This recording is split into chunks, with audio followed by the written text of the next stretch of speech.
छात्र छात्रींक पई बड़ खबर रविवार हेब पाठपढ़ा सोमवार स्कूल छुट्टी श्रावणर प्रत्येक सोमवार बंद रहिब स्कूल यहाँ परिवर्ते रविवार हेब पाठपढ़ा प्रथम द्वादश श्रेणी पर्यंत समस्त सरकारी एवं बेसरकारी विद्यालय गुड़िक पई एही नियम लागू करा जायछि। सुप्रीम कोर्ट को निर्देश राशन कार्ड पई दादन श्रमिकंक जांच मासकरे शेष करंतु।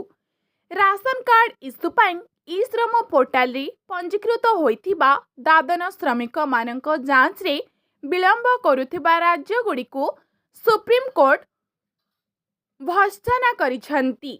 4 सप्ताह मध्यरे जांच शेष करबाकू संपृक्त राज्यगुड़िको निर्देश दिया जाइछि। जेउ राज्यगुड़िकरे दादन श्रमिक जांच शेष होइछि सेठाको खाद्य शस्य पठाइबा निमंते सुप्रीम कोर्ट केंद्र सरकार को निर्देश देइछंती। ई श्रम पोर्टाल रे पंजीकृत होइथिबा 8 कोटी दादन श्रमिकंकु 2 मास मध्यरे राशन कार्ड जोगाई देबा पई सुप्रीम कोर्ट पूर्वरु निर्देश देइथिले। बंगोपसागर रे 2टी लघुचाप ए सबु जिल्ला रे घड़ाघड़ी सह प्रबल वर्षिब। विशेष करी दक्षिण ओडिशार किछि स्थान रे प्रबल रु अति प्रबल वर्षा होइतिबा रेकर्ड करिछि पाणीपाग विभाग। अनुगुल और नुआपड़ा जिल्लार केतेक स्थान रे प्रबल रु अति प्रबल वर्षा एवं बरगढ़ रायगड़ा सुवर्णपुर बलांगीर नयागढ़ बौद्ध मालकानगिरी और कलाहांडी जिलार गोटे 2टी स्थान रे प्रबल वर्षा रेकर्ड करा जायछि। विशेष करी मालकानगिरी कोरापुट नवरंगपुर गंजाम परी जिला गुड़िकरे प्रबल रु अति प्रबल वर्षा हेतु मालकानगिरी रे बन्या परिस्थिति सृष्टि होइछि। लगाण वर्षा जगु बाह्य जगतरु जिला एक प्रकार विच्छिन्न होई पड़िछि। सेहीपरि नवरंगपुर मालकानगिरी कोरापुट कलाहांडी और बौद्ध जिलार गोटे 2टी स्थान रे बिजुली घड़घड़ी सह प्रबल वर्षा हबार संभावना रहिछि। एने येलो अलर्ट जारी करिछि पाणीपाग विभाग। युक्त 2 प्रथम पर्याय नाम लेखा आरंभ होइछि। छात्र छात्रींक पाखकु इंटिमेशन लेटर मध्य आसिछि। सेथिरे नामलेखा फी केते टंका दाखल करबाकू पड़िबो से संपर्कित कोनोसी तथ्य नाही। फलरी अभिभावक माने असुविधार सम्मुखीन हेउछंती।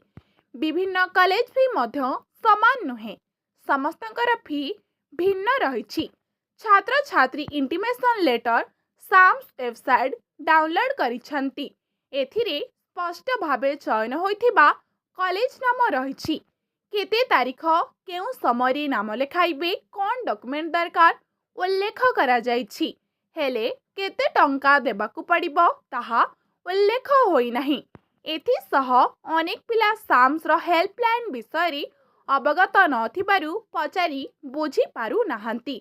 अन्यपटे साम्स कॉलेज तथ्य स्ट्रीम ना और जातिगत वर्ग विषय अवगत कराइले सेमाने कॉलेज फी विषय जानुछंती। केवल युक्त 2 नुहे युक्त 3 मध्य समान अवस्था। युव गोष्ठी को प्रति मासरे मिलिबो भत्ता 5000 देबे सरकार। बेकारी युव गोष्ठी को सहायता जोगाइबा आरंभ करिछंती सरकार। ग्रेजुएशन बा स्नातक हासिल करिथिबा बेकारी को मासको 5000 टंका जोगाई दिया जिवो। सेही भली पोस्ट ग्रेजुएट और स्नातकोत्तर करिथिबा बेकारी को मासको 7500 टंका जोगाई देबाकू घोषणा करा जाइछि। विधानसभारे नवीन पट्टनायक कहिबा बेले माइक काटी दिया जिबा अभियोग घटना को बिजु जनता दलर निंदा। विरोधी दल नेता नवीन पट्टनायक कहिबा समय माइक एवं कैमेरा बंद करा जाइथिबा अभियोग आनिछंती विरोधी दल मुख्य सचेतक प्रमिला मलिक। बिजु जनता दल एहाकु निंदा करिछंती बोली से कहिछंती। बड़ घोषणा इमानक ऋण हेब छाड़ आउ सुझिबाकू पड़िबनी ऋण। तेबे परवर्ती समय अन्य राज्य मध्य चाषींक पाई ऋण छाड़ घोषणा हेबा नै जातीय मीडिया रे आलोचना हेउछि। कि बदलिबो स्वास्थ्य केन्द्रर नाम।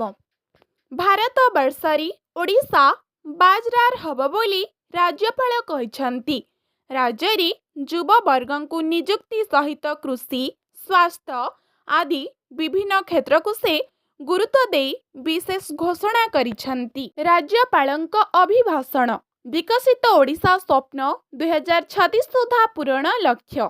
अर्थमंत्री निर्मला सीतारमण लोकसभारी उपस्थापना कले इकोनॉमिक सर्वे 2023-24 आर्थिक वर्ष 2024-25 रे 6.5 रु 7% जीडीपी अनुमान। 23 रे निर्मला सीतारमण क्रमागत सप्तम थर पाई पूर्णांग बजेट उपस्थापन करिवे। 25 केजी रु अधिक ओजन उपरे जीएसटी केंद्र संशोधन प्रस्ताव को ओडिशा व्यवसायी महासंघर विरोध। खंडगिरी रे डेंगू आतंक पटिया और नुआपल्ली रे स्थिति सांघातिक। राजधानी रे आक्रांतक संख्या 160 पार।